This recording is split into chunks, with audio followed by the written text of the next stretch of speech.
You're on. Okay. All right, let's do our next session, which is the conquest of Ai combined with the blessings and cursings, especially looking at a very recent discovery from a site that was part of the conquest where God had sent the Israelites to offer up blessings and to offer up cursings on people. And by the way, in the ancient world, cursings were very common. It wasn't a surprise that something like this was done. And don't think for a minute it didn't have applicational value, that it didn't come true. It almost certainly would have. So we'll talk about that secondly. But first, let's talk about the conquest of Ai. Now, when it comes to Ai, we can't say conclusively that with 100% certainty we have the right site for Ai. Why? There needs to be a smoking, what we call in archaeology, smoking gun evidence that this is the city of Ai. For example, the Philistine city of Ekron, there was an inscription found there that names it as such. So that becomes a smoking gun to tell us, okay, we can see that this is the evidence, where it's like self-professing. Paul, the apostle of Christ Jesus by the will of God, right? So Paul is declaring to his audience that he is the author. And that's what this inscription for Ekron does. And there are numerous sites that have that kind of clear and certain evidence. With the site of Ai, we can't say conclusively that we've got the right site. But I think there is a better candidate than the rest, for sure. And there's a very good chance that it is the right site. So let's talk about the identification of Ai. So the three primary candidates are these. There's Kirbeit El Makatir. That's the view of Bryant Wood and others. Secondly, there's Kirbeit Nisya. That was the view of one of the predecessors to Bryant Wood at ABR, which is Associates for Biblical Research. It's a Christian ministry that's devoted toward biblical archaeology as a hub, as a thrust, as a main ministry direction. And then it's kind of like a bullseye, right? That's the center of the bullseye, and then they have rings that go around it. So they do other things, but that's the main goal. So Livingston was convinced that no, it's at Kirbeit Nisya. And then the third view, this is the most popular view, is that it's connected with Et Tel. The problem with Et Tel as an option is you really have to kind of wipe away a lot of things as true that you find in the Bible.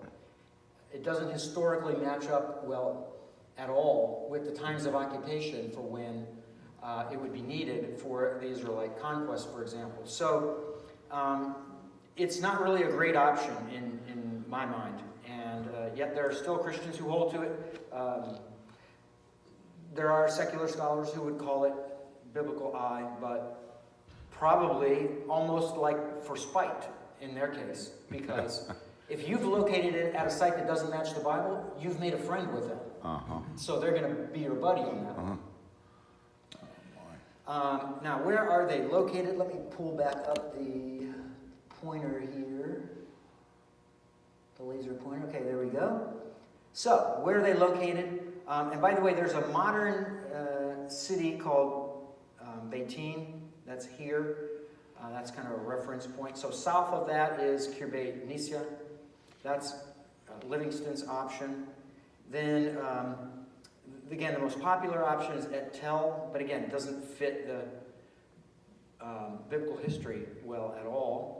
And then the third option is Kirbeit El Makatir, Bryant Wood's site, and I think that's the one that has the greatest evidence for it. So I don't want to turn this into an hour where we're devoting to solving that question. That's not the point.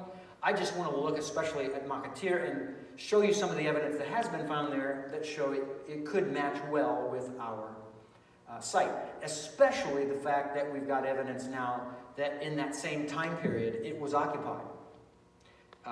So again, we're looking at a time period of 1406, the same year as Jericho was destroyed would be when Ai was invaded.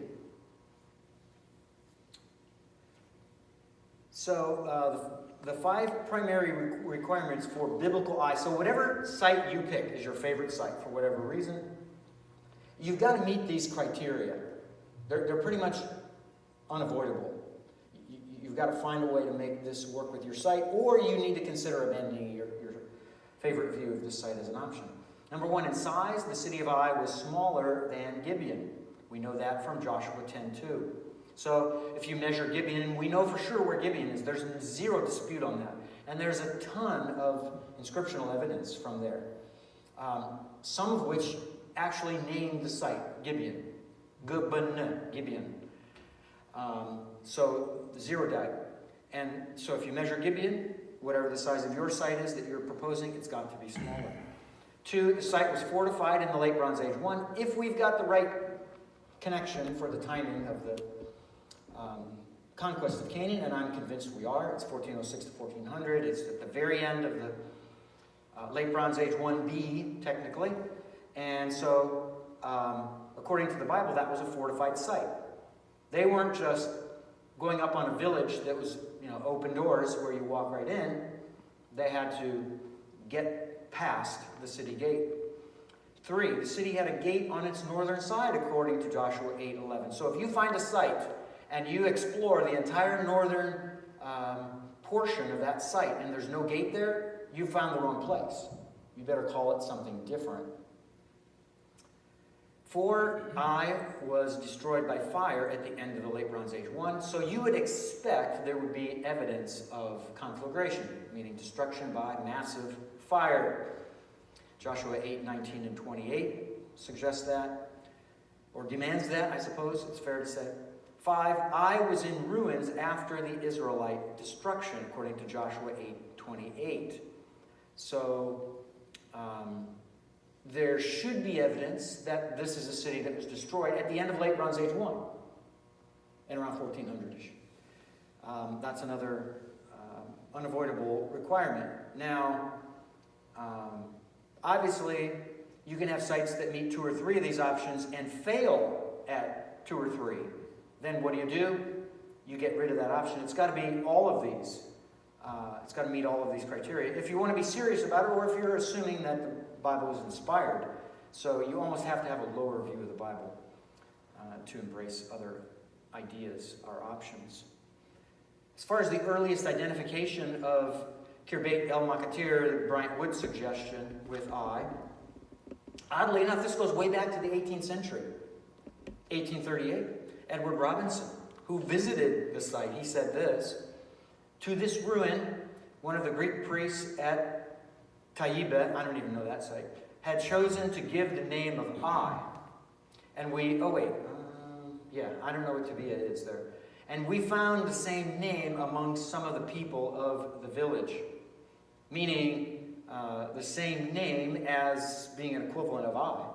But there is not the slightest ground for any such hypothesis. There never was anything here but a church. So,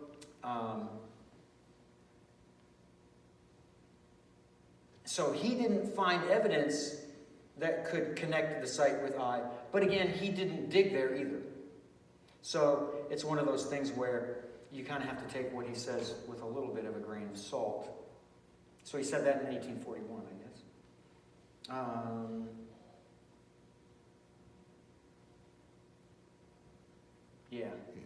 All right, so let's look at Kirbet El Makatir a little bit, just to see a few things about the site and see what evidence can be mustered for supporting it as the second site that the Israelites went to and destroyed. So it's located here within this red oval. And now zooming in, so making an excavational plan with a grid system shows you this. And the main areas of excavation that have been done there, and this is by the ABR team, Associates for Biblical Research team, are in that box, big black box on the right. And within that, in the red square, and I put the red square / rectangle in there, I guess it's slightly a rectangle. This next slide is what we're looking at. And so it's this area where there was an ancient site that was used in multiple periods. It's used in the Bronze Age, and it's also used in the Hellenistic period, and it's used in the early Roman period. So it has quite a bit of occupational use over time. Not consistently, not without interruption, but numerous periods. So what the team found, among other things, is they found remains of the city gate. And guess what side of the city it's located on? Remember, what was the requirement? It had to be on what side? North. North. There had to be. Now, most sites only have one gate. There are sites with multiple gates. Next year, when we have the United Monarchy conference, we'll look at a site that was built under Saul and it had 2 gates. So, but here is a site with seemingly, we don't know for sure, but seemingly just 1 gate. And it's on the northern side, so it fits that requirement for the city of Ai. As well, let's see, is it on here? No, maybe it's not on here. All right, I want to look at this. This is a find, I think it dates back to 2013 that the team found. It's a falcon-headed scarab, and it represents iconography, which is basically like drawings. It's a fancy way to say drawings. That is typical of a certain period of time in Egypt's history. And obviously as a scarab, it doesn't have to be that it's made in Egypt, but scarabs have their greatest influence and role in Egypt. And certainly this clearly shows, I think, evidence of that. All right, so remember that city gate that we saw on the northern side? There it is. They only found the portions of it on one side, which almost certainly suggests something, which is, number one, that that you have to extract what you see on one side and double it over to the other side and assume that it was there. Now the question would be, the second thing is, I guess there's a little bit of it here, but you have to answer the question, well, why would an entire half of the gate not be there? And it's easy. In the ancient world, when you went to a site that was no longer being occupied, and you were looking for materials, where's the first place you go? Sure. The best material. Yeah, the best material is what was already used as material. You rob it out, that's what the term we use. You rob out that material, and you use it in what we call a secondary use or secondary context. And that's why we were able to find the Caesarea inscription at Caesarea Maritima that mentions Pontius Pilate. It's one of the few ancient records we have that confirms that Pilate indeed was a vital Roman figure leading in the Holy Land. And that inscription was in a much later, centuries later, amphitheater. And so, in secondary use, you have this inscription from the 1st century AD, this Pontius Pilate, and that's what it names him. Italian is Latin. In a Latin version of text, and so a Latin script, it mentions Pontius Pilate. This definitely would be the other half of the gate that's here. And to our right, so that to the east, southeast of the gate, we have this area here, just within, so here's the city wall that connects to the gate. Just below that, or inside of the gate, the team found a very important scarab. So where they found it was, height-wise, if you're interested, this would be the fine spot, very, very low in the material, so they had to dig through a lot to get down to it. And at this level of the compacted soil, that's where Bryant Wood's team, found the scarab. All right, so what does it look like? Well, you can look at it on the left, that's the real thing, but it's so visible, you almost have to have someone who's trained at this to make a drawing that will make it much more discernible. And that's what they did. They hired someone out, and that person made the drawing that's on the right to represent the scarab. So you can see it's from a side view. You can see the flatness of the portion of it, of the face of it, that's inscribed. So that's part of making a scarab that can become useful to a person. Because remember, you're making it as a seal. Someone would use it as a seal. So you make a flat side, and on that flat side you then scratch or etch in, in size what you want, your hieroglyphs or your images or alphabetic text or whatever it is you're writing there. You do that on the flat side, and then you make a rounded side, and that represents then the shape of a scarab, which is what animal? Don't tell me elephant. Beetle. Beetle, yeah, it's a beetle.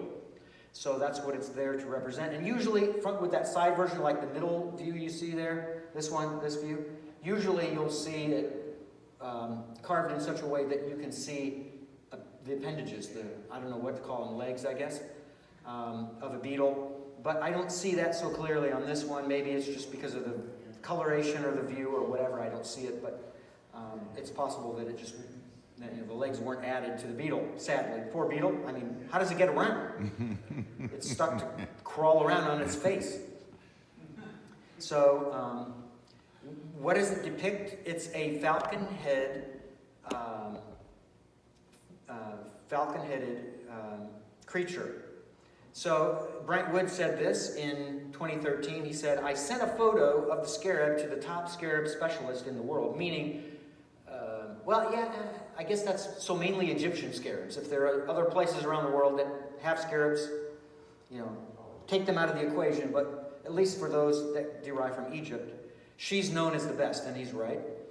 And she dated it to between 1550 and 1450 BC, the late Bronze Age 1 period. Aha, that means the site was occupied during late Bronze Age 1, which fits the occupational time for sites in Canaan right before the destruction in 1406. So that makes sense if that's the case. And therefore, it would fit the requirement that it be occupied toward the end of late Bronze Age 1. So that's another check mark. This scarab verifies my dating of the fortress based on the pottery. This is a monumental discovery since it gives us an independent date for the fortress apart from the pottery. And the pottery is the main tool always, but scarabs make it really cut and dry. So this is so upper left is the scarab Bryant Wood found at Makatir. And then below it, to the left, is a scarab that's in the Israel Museum in Jerusalem. It's a great museum. If you go to Israel, you have to go to the Israel Museum. There's just no question. In fact, if you can only go one place when you land in Tel Aviv, drive straight to the Israel Museum in Jerusalem, go and check out the whole museum, and then get back on your plane. But lower left, there's that scarab from Thutmose III's reign, and it has his cartouche. Remember we saw this before? Men. It's hard to see this. That's actually a game board. It's like imagine you've got a chess board and you're looking at it from the side. It's at the height of your eyes. You see the board and you see the pieces going up, right? That's what that hieroglyph is supposed to be, even though you don't see it too well. Oh, here it is. It's on its side though. So you have to look like that, and that's chessboard kind of look. That's a game board. That's men. Cheper actually is a beetle. So men, cheper is the word for beetle. And then Ra, that's a sun disk to represent, anybody know what that represents? The god Ra. The god Ra. Ra is one of the numerous Egyptian gods that's connected with the sun. It's not just Ra, there's a bunch.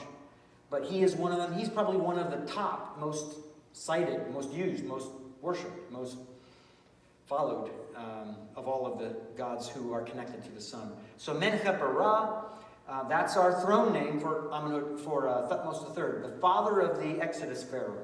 So notice the similarity between the two. They're not exactly perfectly aligned. This one almost has the head of a griffin, doesn't it? That's what I would suggest, but I haven't tried to do any careful study on this scarab, so there's probably a better opinion out there. This says the good God, and this says Lord, and that's 1, 2 lands. So it's the Lord of the 2 lands. Anybody remember what that means? Upper and lower. King who controls Upper and Lower Egypt. So he is a flex your muscles kind of pharaoh, no doubt about it. And you can see he's trampling someone or something underfoot, right? So that's Thutmose III. He's always out killing people. It's no surprise that we have this kind of iconography. And this is ideological, folks. You're impressing upon onlookers that you're the big kid on the block. You're the bully, and everybody else is just little scrawny kids. And you get their lunch money whatever days you want it. So, and I note this in relation to that scarab lower left. Scarab in the Israel Museum, and this is Bryant Wood talking again, similar to the one discovered at Makatir in 2013. It depicts Pharaoh Thutmose, or Thutmose is what we would say, but Thutmose, or whatever, different ways to say it in our language, who ruled from 1504 to 1450 BC, my dates, as a and I've corrected that. I've inserted my dates. Okay, so note that those are my dates. As a falcon-headed sphinx trampling an enemy. So you've seen the sphinx, right? And what kind of head does it have? Lion. Yeah, lion. So you can have modifications of a sphinx, and this would be the case. I don't think that's meant to be a lion's head. I could be wrong. I don't see many lions with that kind of beak, but maybe it is, and I just can't see it so well. But certainly it's the body of a sphinx, no doubt about that, with a head of something else that I'm considering the most logical option is some type of bird creature. And then there's another Thutmose III, and that's his cartoon. That's his throne name. And then this hieroglyph connected with this hieroglyph together means the good God. And I probably didn't explain, in Egyptian thought, early on in their history, a dead or deceased Egyptian king is deified. They consider him a god, usually. At some point after he dies, they look back and they say, well, let's make him into a god. And they do the ceremony and they consider him a god, and then they may build a temple to him, and that's happened. Or, in literature he'll be mentioned as a god.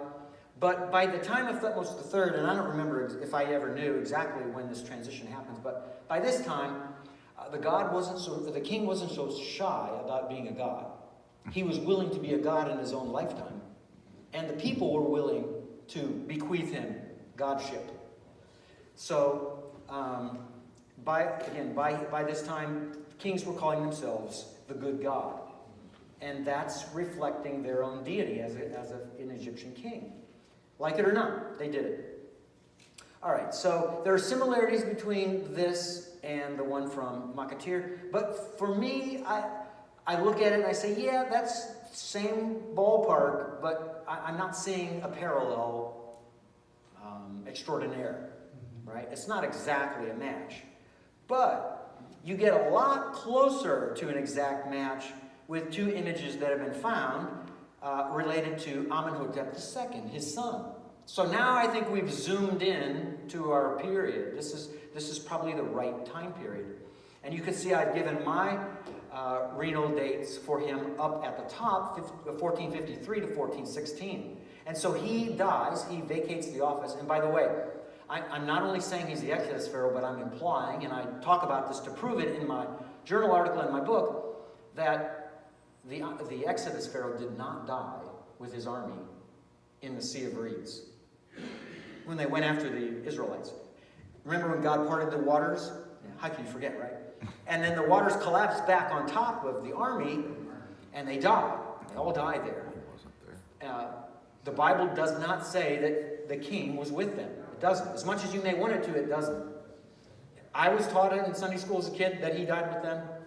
But now that I've studied the text well enough in Hebrew, I realize it doesn't say that. And when history shows me that this is the right guy for the Exodus Pharaoh, and that the Exodus took place in 1446 within his reign, in the first half, in fact, very early on in his reign, and that he lived all the way down into his 37th year, or over his 37th year, potentially, then, it gave me pause to say, did my Sunday school teacher do me justice? Were they wrong about this? So I studied it for myself in Hebrew, many years later, not maybe 15 years ago, 20 years ago, And I realized,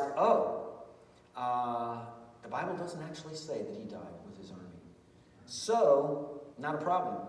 Anyway, so he dies, if I'm right, in 1416 BC, and that's 10 years before the conquest. So it makes perfect historical sense if you've got a scarab from Amenhotep II at the site where 10 years later, it's after his death, they've destroyed the city. So it's fitting perfectly chronologically. And this scarab helps to authenticate that because of the actual parallels that we have iconographically with other images that date to this very period, especially this one on the right from the Petrie Museum on the campus of UCL, which is University College London in London, England. You've got to go there if you're interested in ancient inscriptions and artifacts, by the way. And if you have the shekels to go there, or somehow you can make it through London and stop and see it, it's worth going in. So, the scarab's chronological context, and this is something that Bryant Wood drew up. I'm borrowing this from him, as I am a number of these slides, many of these, on potential site for eye. So this gives you a timeline. So above in green, that's the Egyptian sojourn as you're moving down through history. So it doesn't show the beginning of the sojourn, but it kind of jumps right into it with the green. And in those black brackets, that's the reign of Thutmose III, the father of the Exodus Pharaoh who chased Moses out of Egypt. Then the next set of brackets, Amenhotep II, the Exodus Pharaoh, 1453 to 1416. Then Thutmose IV, 1416 to 1407. And then Amenhotep III after that. So the time period of the scarab where it fits is in that range from the reign of Thutmose III. So if you're going to just say broadly, kind of conservatively, Thutmose III's reign, and probably when he started his Asiatic campaigns, right? Because, oh no, that's the other scarab. But it's similar to the scarab where he's trampling. So probably this iconography is connected with his campaigns, which start later in his reign in 1484. So 1484 to 1406 is a very good range. To 1406 is a very good range for the scarab. Actually, you know what? I think I need to change this. I think Bryant Wood could have been a little more specific. He could have said 1484 to 1416, because that's the death of Amenhotep II. So really, the scarab had to be completed within his lifetime, and he dies in 1416. So 1484 to 1416 would be a better set of parameters, even than what this shows, what Bryant Wood came up with. All right, so that's the time period. So that's the site of Khirbet el-Makatir as a suggested option for biblical eye. It was destroyed by the Israelites under Joshua. All right, and then with that behind us, we want to move with the rest of our time to a discussion about Mount Gerizim and Mount Ebal, mainly Mount Ebal because of the tablet that was found there. So this is a look at the blessings and cursings that the Israelites offered. So, what do we know about Mount Gerizim and Mount Ebal? Well, let's look at them on a map to see where they are. So within that rectangle in red, that's where our sites are. There's a city between the two mountains. And obviously, these are the kind of mountains that you don't really build a city on, so nobody built cities there. But between them, there's a little bit of a valley. And in that valley, the site of Shechem lies. So Mount Gerizim is the one to the west-southwest. Mount Ebal is the one to the north-northeast. So here they are kind of looking at them, snapping a picture at them from a distance to show you, indeed, they're mountains. And you can see that there is this valley between them, and that's where city was built. So the city of Shechem is there with the white arrow, and Mount Gerizim is here, and Mount Ebal is here. So what the Israelites were to do, God instructed them. In fact, He instructed them in Moses' day, before they ever entered the Promised Land, that they are to participate in this ritual of blessings and cursings. So we don't have all of the details, blow by blow, of what happened. We don't have everything or everyone they blessed, and we don't have everyone or everything they cursed. All we have is that they did it, and the little bit that's in the text, and this inscription that has been found. So you can see there's a map here. So Samaria, that later becomes the capital of the, or later is built and is the capital of the Israelite kingdom, becomes the capital after they've divided into two different kingdoms, and that's the northern kingdom, the kingdom of Israel, their capital. So Mount Ebal is here, Shechem is here, and Mount Gerizim is here. So you're seeing a different view, a different direction with that little map cut out, I put in there for you, than what's in the picture. So they're not directionally coordinated. But it gives you a sense of where these places are. So what does the biblical text have to say about this? So there were cursings and sacrifice at Mount Ebal. The instruction. Now, and this is Deuteronomy 11:29. Now it must happen that when he goes on existing, your God, brings you into the land that you are entering in order to possess it, that you must give the blessing on Mount Gerizim and the curse on Mount Ebal. So there you have it. God declares to Moses, and Moses is to communicate to the people, that this is what I want to happen once you're there. You know, God's giving the blueprint. He's giving the plan of some of the things that way in advance of what are to happen. So that's one thing he wants to take place. Now, if you want to ask me, well, Dr. P, why in the world would God want them to give blessings and give cursings? I don't know. That just seems to be the way it often works in the Hebrew Bible. There are blessings given and there are cursings given, and this goes back to a line taught to us when I was a student. I think it was in my first year Hebrew class. My Hebrew professor, Dr. David Duell, he said, the way it works in the Old Testament is pretty clear. He said, good things happen to those who are blessed, and bad things happen to those who are cursed. Yeah, right? Takes a scholar to tell us that. So, okay, thanks, yeah. I never would have thought of that, but that's the deal. And funny how it works, but whenever you see in the Bible that there's such a blessing or a cursing given, and you see that it may be fulfilled one way or another, it's the way that it was ordained that it went. 2 years ago, I'm guessing, and if I didn't do this, then I didn't have time, but I'm guessing one thing I would have mentioned is that in the identification of Sesostris III, who is the famine pharaoh, it's amazing because, well, number one, Jacob blesses him. I don't know if you remember that or not, but Jacob blesses the Egyptian king. And this is the king, Sesostris III. If you look at his biography, folks, you'll see that he was one of Egypt's richest kings. And no doubt about it, before 1500 BC, no doubt, he is the richest king in Egypt's history. Although, maybe I'm missing somebody in the Old Kingdom because I haven't studied the Old Kingdom as well, but I don't know of any kings, even in that era, that are that rich. He gains control of Egypt. He establishes a new administrative system in Egypt, Sesostris III, the famine pharaoh. He has power and wealth like nobody before him. And according to the papyri at the site of Lahun, where Joseph first went when he was elevated to second in command in all of Egypt, he went there, and that's where he built a dike that funneled water into the Fayum to irrigate the land to be able to produce grain in abundance, and that happened. So all of this contributed toward making Sesostris III a very wealthy pharaoh. But at Lahun, they found inscriptions, and it talked a lot about several things, like 3 topics, and one of them was landowning and what was happening on the land.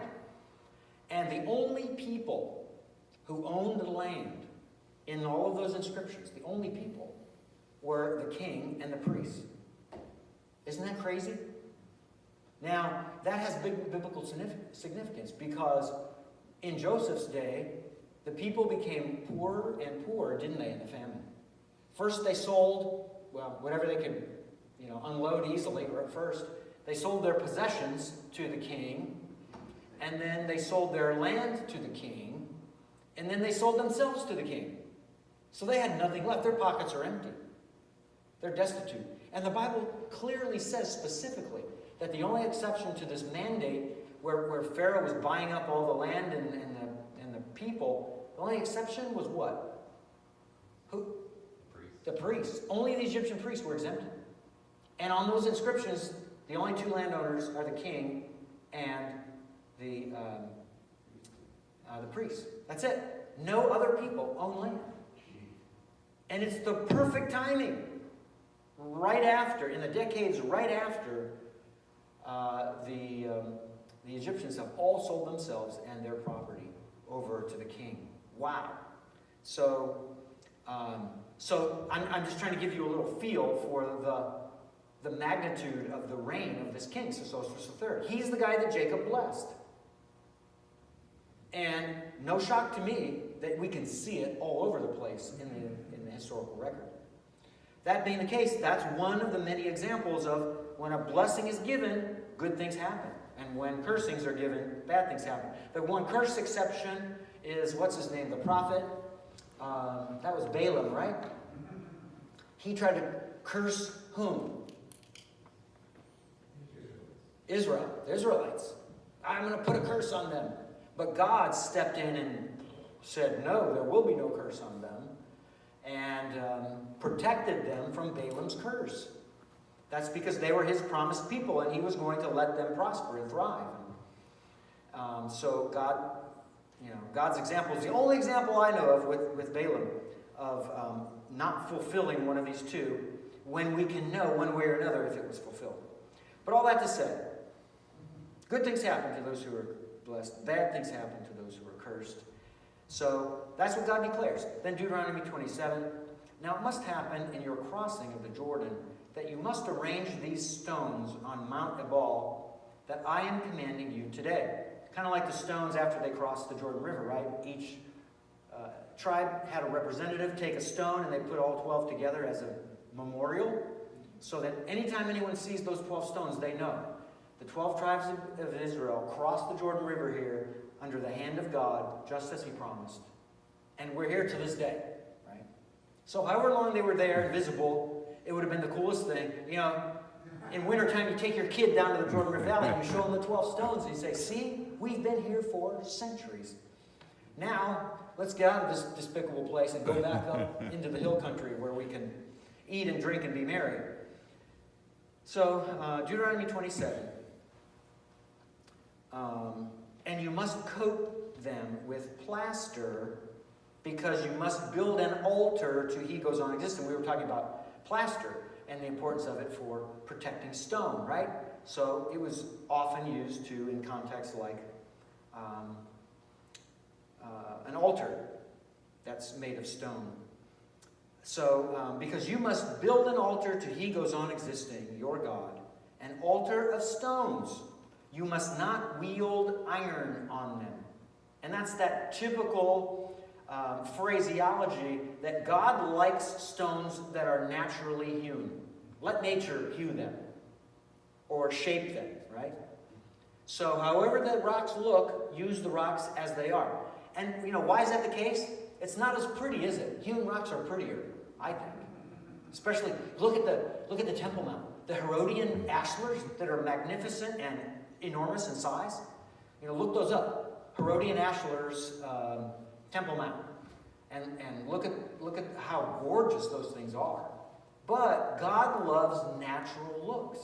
He does. He loves natural looks. So he wants this altar to remain natural. So there you have it. Those are the conditions, if you will, that God issues regarding Mount Gerizim and Mount Ebal. So what did they do once they got there? Well, here's the answer. Joshua 8:30. At that time, Joshua built an altar to he goes on existing, the God of Israel, at Mount Ebal. There it is. He built the altar just like God said. And knowing Joshua, remember from last night, remember he constantly, how well did he do it when he was instructed? Joshua. Right on, right? He was perfectly, just as they told him, just as Moses told him he did, just as God told him he did. No doubt in my mind, doesn't say it here, don't need to say it with Joshua. He did it exactly as God instructed him. He was not a rebel. Then Joshua 8:33-34, it goes on to say, all of Israel, with their elders and officers and their judges, were standing on both sides of the ark in front of the Levitical priests and carried the ark of the covenant, and he goes on existing. So God himself was moving toward all of this.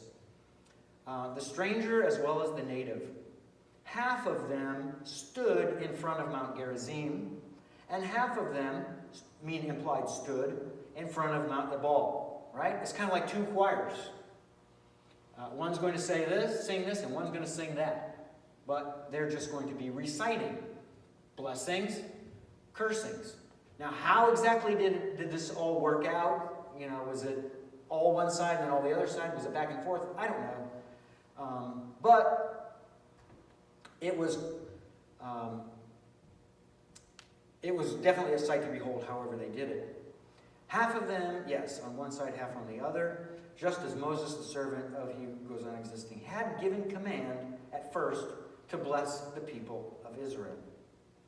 Then afterward, he read all of the words of the law, the blessing and the curse, according to all that is written in the book of the law. So, at this point, and that's got to be in the context of Joshua, I would think. I'm pretty sure that's fair to say. Joshua took the words of the law. Remember, he had been instructed to meditate on this day and night, and he'd been instructed to read it. True? So you can bet that Joshua knew what was in the text. He wasn't going to be caught unawares in how to read the text. So he clearly read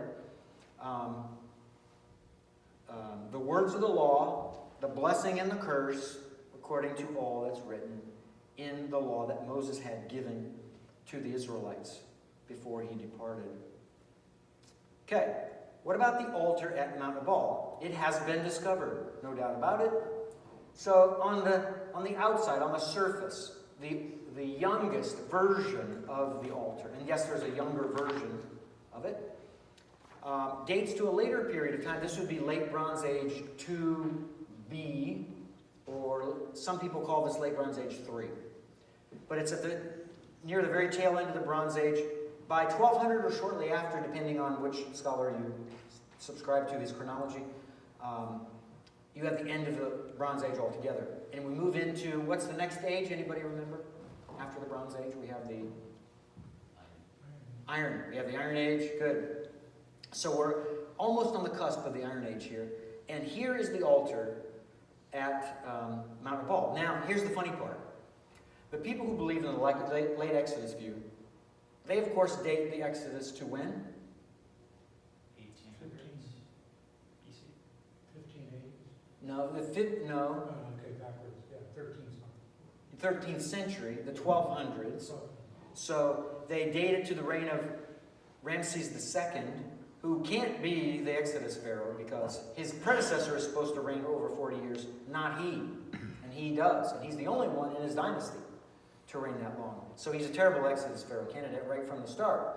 But they still believe in it anyway. They just dismiss all of the eliminating characteristics. But when they saw this altar, and they saw, yeah, look at that, a 13th century altar. That's the coolest thing. This confirms the late Exodus view. And they were all jumping up for joy. But, folks, I have news for you. That's not the end of the story. Sometimes you have to break into the altar to see if there's something else there. So, they did. They broke into it, and guess what they found inside? A much earlier circular altar. What do you know? And in its midst, in fact, I don't know how many feet or yards or whatever that is away, but it's not very far at all. That's a short, you could easily throw a stone, let alone a boulder almost, from one place to another. They found a scarab right in the vicinity. And that scarab was from the reign of Thutmose III, the predecessor to the real Exodus pharaoh of the 15th century BC. So almost certainly the scarab is datable not with the later 13th century altar, but with the earlier circular altar. So what that tells us, at minimum, is the circular altar seemingly was not built before the reign of Thutmose III. It could be right in that vicinity, but when the Israelites left Egypt in 1446, he had died only 4 years before, in 1450. And he was such a popular pharaoh, and his scarabs and other items that have his renal, part of his royal titulary on it, one of his names, they're so common throughout the Levant, southern Levant, Canaan, that it's a common thing to find at sites items that connect us to his reign. So there's no surprise that this scarab was found there. But all that to say, because of all of that, I'm not surprised at all that the Israelites are carrying in their pockets scarabs from the reign of the previous king, the predecessor to the Exodus pharaoh. Just as a normal thing, because everybody in Canaan does this. People in Egypt do it. They make seals with the king's name on them, especially because he's so powerful and gains control of much of the Levant. He has 17 military campaigns to go all the way to the Euphrates. He's the most powerful pharaoh in all of Egypt's history, dawn of time till today. And people like that, right? You have a successful U.S. president. People are going to love that president if he accomplishes great things for the United States, aren't they? They're going to be big fans. So here is that scarab of Thutmose III, demonstrating that the altar goes back long before 1250-ish, is what the excavator there, Adam Sertal, what he suggested. This is centuries earlier. So the earlier altar, the round altar, almost certainly is the one of Joshua's day in 1406. So here's the scarab on the left, and I've put in that box our old friend, the Men Keper Ra. And now you can see it. I've shown it to you maybe more clearly here on an inscription, a very well-made, professionally made inscription by a scribe in Egypt. And you can see the perfect oval here, right? And remember I told you there's that line on the shorter end, on one shorter end.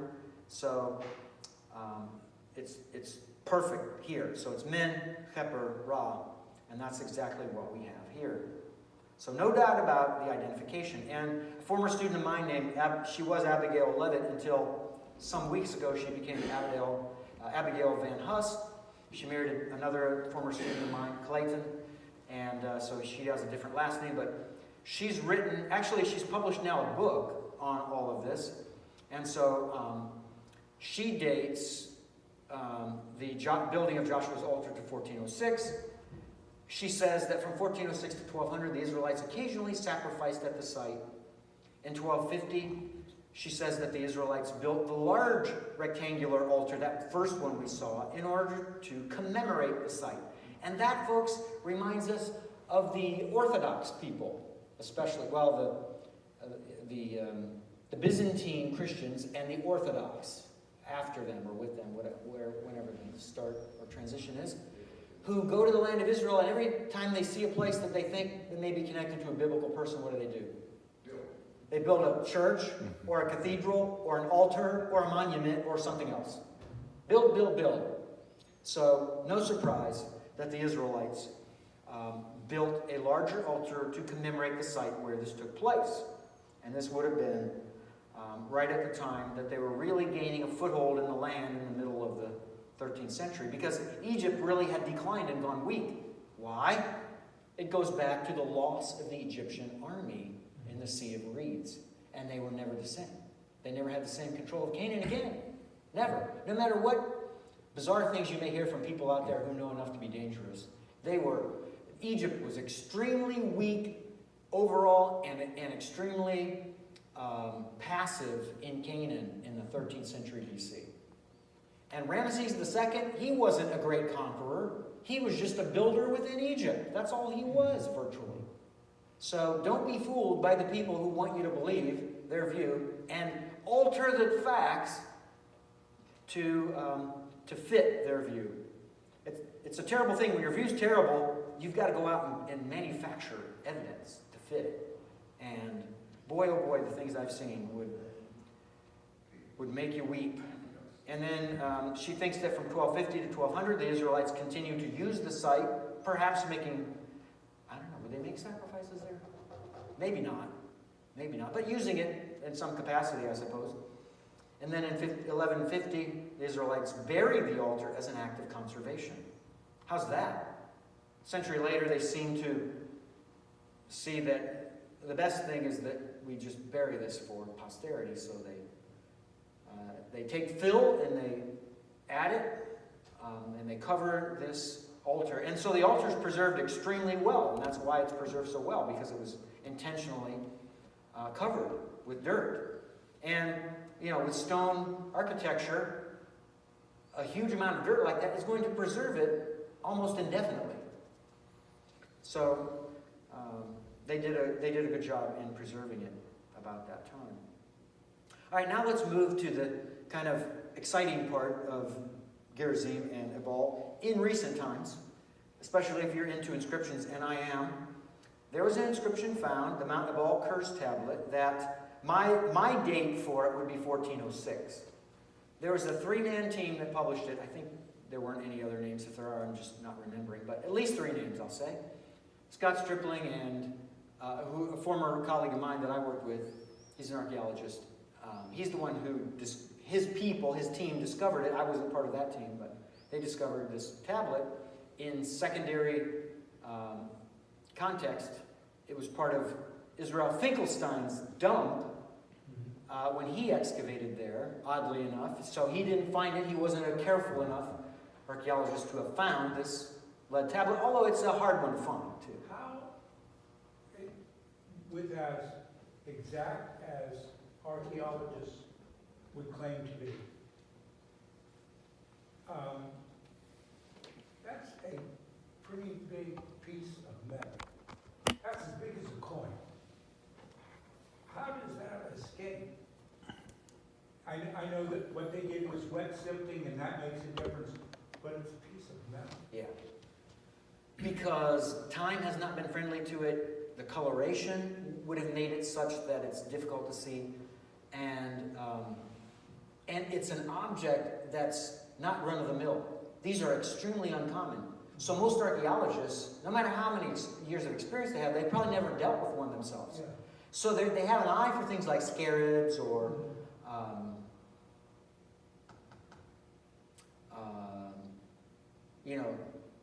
other items of small size, scaraboids and other things.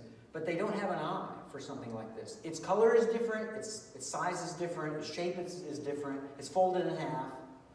And so it's not a surprise to me that they wouldn't see it. But what really changed the day is they did a wet sifting on it. And that wet sifting, the water takes away things and it changes the color. So it now probably makes it look more like metal with the water added to it. It kind of brings it to life. It revives it in some ways. So probably that's the explanation. But other than that, let's just go after Finkelstein and let him feel our wrath. It's time that we turn the tables on him. Instead of him coming after us in our Bible, let's go after him and point out his mistakes and oversight. So this is a drawing by Gershon Galil, who's an excellent epigrapher.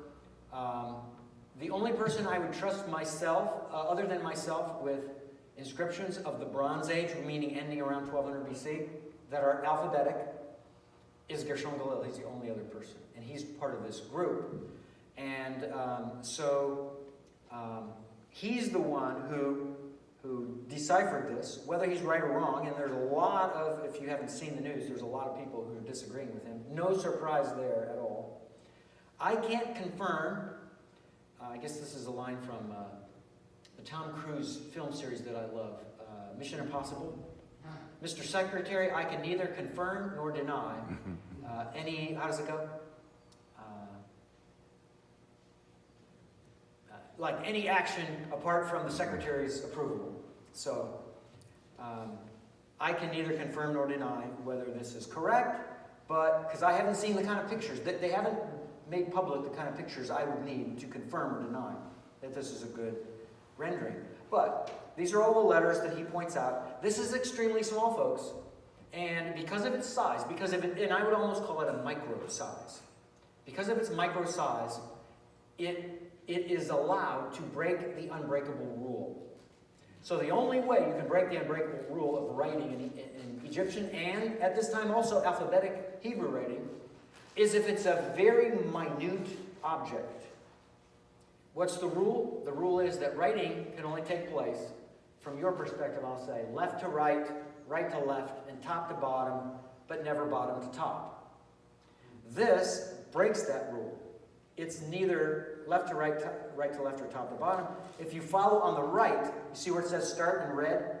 If you follow that, it's kind of like one of those puzzle things, right? You follow the red, and you go to the next color, and I guess that's the purpley one? Yeah, you go to the purpley one, and you follow the purpley one, then you go to the gold or whatever colored one, and you follow that, and you take it to the end, and he's got written there, end. So, if that's exactly how they wrote it, that is, I mean, I would give Gershon Galil an A+ for expertise in deciphering it, because I don't know if I would have ever been able to decipher all of that from that, the way that the letters are formed. There's no rhyme or reason to it, is there? It doesn't go, there's no flow, there's no permanent direction. It's kind of almost all over the place, except that it has a general flow of round and then ending in the center. That's the general flow to it. Now, can you do that? Can you write that way? Yes. On Egyptian hieroglyphic seals, that are ones we looked at, like scarab seals, this small, sometimes there is that kind of writing. Did I put a... No, I didn't put it there, but I was thinking of putting a slide example. I must have forgot at the right time, to show you an example of how on such a small object, even the Egyptians didn't follow the rule of writing, and they kind of jumped around a little bit. And so, that being the case, I don't think methodologically, I don't think philosophically there's a problem with this. Because of the size, and because of that reason alone, we can make an exception that it would be written that way. But know that the Israelites followed the Egyptian model of writing only in one of those three ways. But the Egyptians fudged when it came to the micro objects, and so the Israelites must have felt like they could fudge and avoid that rule. So, but what's the significance of it? Number one, it represents cursing, and that's exactly what you'd expect to see at Nanabal. And the letters are written in such a way that I think, what's called paleographically, looking at the style of the letter at certain points in history, you can see an evolution. They change, like hairdos change, like pottery changes over time. Letters change, and I think stylistically, the paleography suggests that it's around the very time that Joshua would have been there, not later, because the letters changed a little bit later. And we wouldn't expect to see several of those, the way they are here. So, what does it say? It says, according to Gershon Galil, and I've adapted it with a few changes to what I think is improve it, his translation. It says, if he's right, cursed, cursed, cursed. You are cursed by the God, he goes on existing. You will die. Cursed. Cursed, you surely will die. Cursed you are by he goes on existing. Cursed, cursed, cursed. Now, this is in a special literary form that's very common in the Hebrew Bible. It's all over the place in Genesis. So the fact that you would have that same literary model here. That's another factor to tie it into this time period. And that is called chiasm, where you have a starting point. Let's say you have a starting point here and you have a finishing point. We call this A, for example, we call this A prime. A, whatever A says, is repeated in A prime, or it's either repeated or rephrased.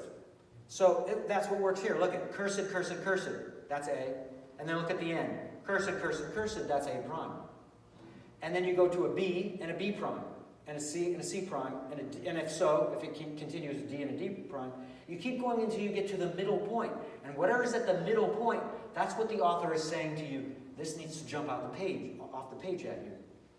The entire text where Moses writes of the flood of Noah's day is in a massive chiasm. And the middle of it is, I think it's chapter 8, verse 1, where it says, and I'm probably going to miss a little bit. It's not, I didn't memorize this, but it's something along the line of, but God remembered Noah and all those who are on the ark with him. Right? And in these biblical chiasms, almost always, in the middle of it, it's something about God. Doesn't that make sense? I always just, when I taught preaching to students, I used to say, look, the Bible is about God. If you preach a message, you better find what that text has to tell us about God. If you haven't found out what it has told us about God, you haven't finished studying it yet. Some of them, of course, took me seriously. Others, maybe not. I don't know. But I think that's why God is at the center of these chiasms, because the writers are wanting us to know God's at the center, and you better find out what's important about Him. So anyway, but this is a chiastic structure, and this one, I think, the center of it. I guess I never really mapped this out, but it must be something along the lines of, you will die cursed. Or you surely will die. One or the other, or maybe all of that is one. That could be the option. You will die cursed, you surely will die. And obviously, God's not at the center of that one, is he? But it's a different genre. This is about blasting people, wanting bad things to happen to your enemies. Again, very common in the ancient world. The Egyptians did it all the time, usually in what's called execration texts.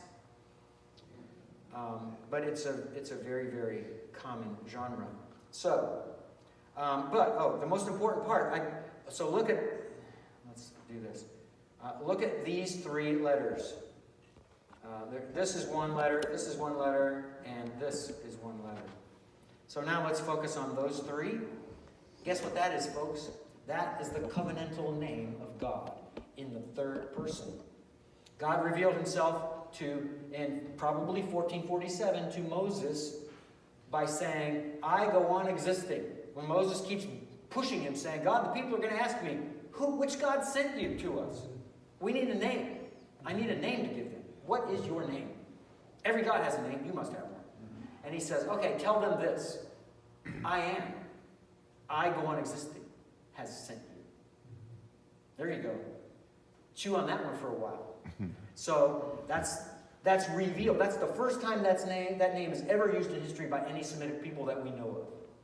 And so here on this inscription that dates to 1406, think about this. That I think dates to the time Joshua was there. Because what other times are people there around that early in history, around the date of Thutmose III, the father of the Exodus Pharaoh, who had that scarab, right? So it dates to that time. Who else is there?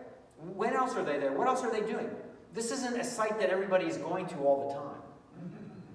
You know, I've been to, as of last weekend, believe it or not, last weekend I flew from Houston, maybe you don't know this, to not directly, but to Gettysburg.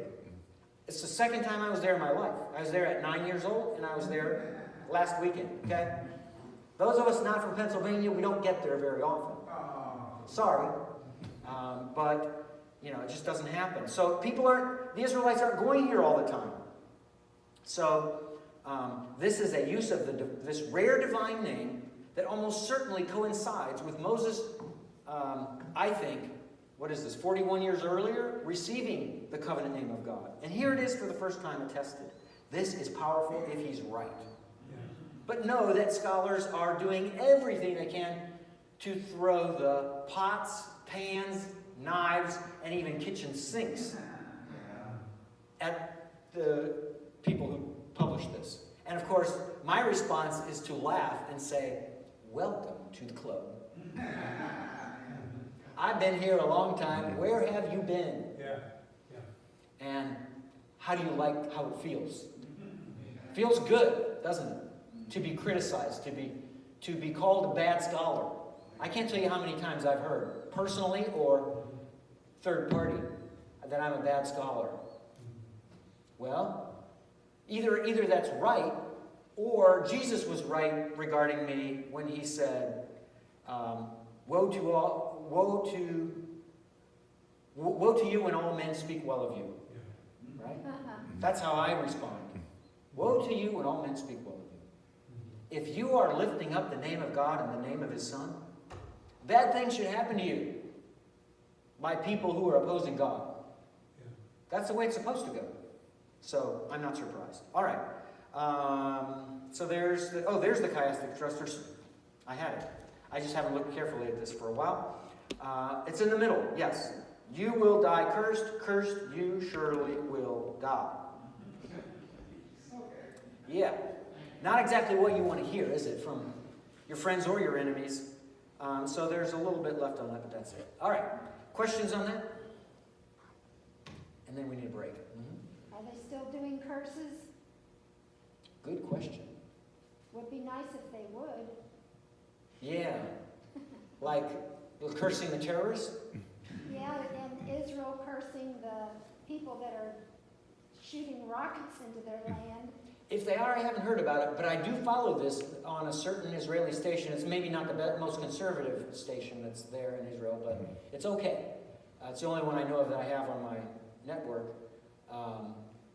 That it's called I-24 News, and they haven't mentioned anything about that. And I've seen a lot of Israelis interviewed. So, yeah, I don't know if they are doing that. I don't know about it. Sarah. So I came in late, but what is the scholarly opposition to that translation, or that?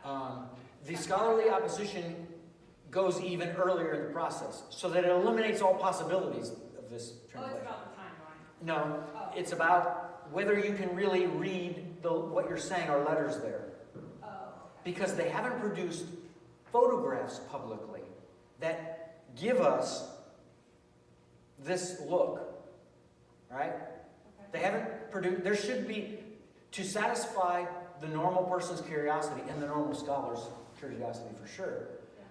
What you should have is not only a drawing like this, but a photograph so that I can take that photograph, put it on my computer, zoom in, and see all the letters that you're showing me. Okay. That's the right way to do it. And they have those photographs, but they're not publishing them. Apparently, but what they have is, because of the way that they couldn't open the thing, so they have to have a special, there's like one place in the world, I think it's in the Czech Republic, that has scanning kind of equipment that can scan through the metal and see the images on the other side. Okay. And so they have to get little blurbs at a time and then stitch it all together. Okay. So that's a really tenuous process, and it's subject to criticism automatically. Yeah. Just because it could be, there's a lot of room for error. A lot of room for error. In the process. Yeah. It's not like almost any other inscription. And it makes me glad that I wasn't invited to be a part of this, because I would have no more hair. Last issue of the BAR, which is liberal, but I believe the author who poo-poos all this, there is a photograph of the Mount Ebal tablet. And his comment is, it's just erosion. You can't ever call this writing. And stop trying to be sensational. Yeah. That's the same stuff they threw at me. Mm-hmm. It's snake oil. Mm-hmm. No doubt about it. They want to disprove it, and they want nobody to take it seriously. And so the uglier you can make your critique, the more that the person who suggested this is the way it is looks at it and says, well, okay, what kind of credibility do we have with this? So, yeah. These, I shouldn't say this on tape, but this is a clown show with clowns. And these are not epigraphers. The critiquers, they're not epigraphers. They have no idea the kind of quality of Gershon Galil's work. I do. I'm an epigrapher. I have great respect for his work. He has deciphered several things that I don't know if I ever would have deciphered. You want to comment on just the fact that it's that a curse tablet is not unknown, that that's a common thing, and that the current negative side is it's actually a phishing link. Yeah, that's one of those you got to be kidding me moments. There's nothing that suggests fishing weight. The size of it. Very close to the ocean there. No. And the size of it, the shape of it, the measurements, how the measurements work together, that's not a fishing weight. What other example do we have of an inscribed item? No matter, I mean, there's inscribing on this no matter how you shake it out, but what other example do we have of such an item like this, specialized, that's used for a fishing weight? So that's just throwing mud against the wall and hoping it sticks, and that there are people out there naive and gullible enough to buy it hook, line, and sinker. Yeah. Well, you got to write on it so that whatever fish might be biting, that they know it's for them. Yep, that's it. Yep, yes sir. Who specifically is being cursed? Great question. We don't know. You would think that they would tell us, wouldn't you? And honest to goodness, I really would expect a name there of a people. I'd expect, the parasites or somebody there. There's nothing. But maybe, I don't know, maybe that's all part of it. Maybe it's a general curse, and that's all part of this to make it general, so that it's encompassing all of our enemies. Good question. But it could be someone specific, just unnamed. I wish I had a better answer, but don't. All right, let's take... Is it that close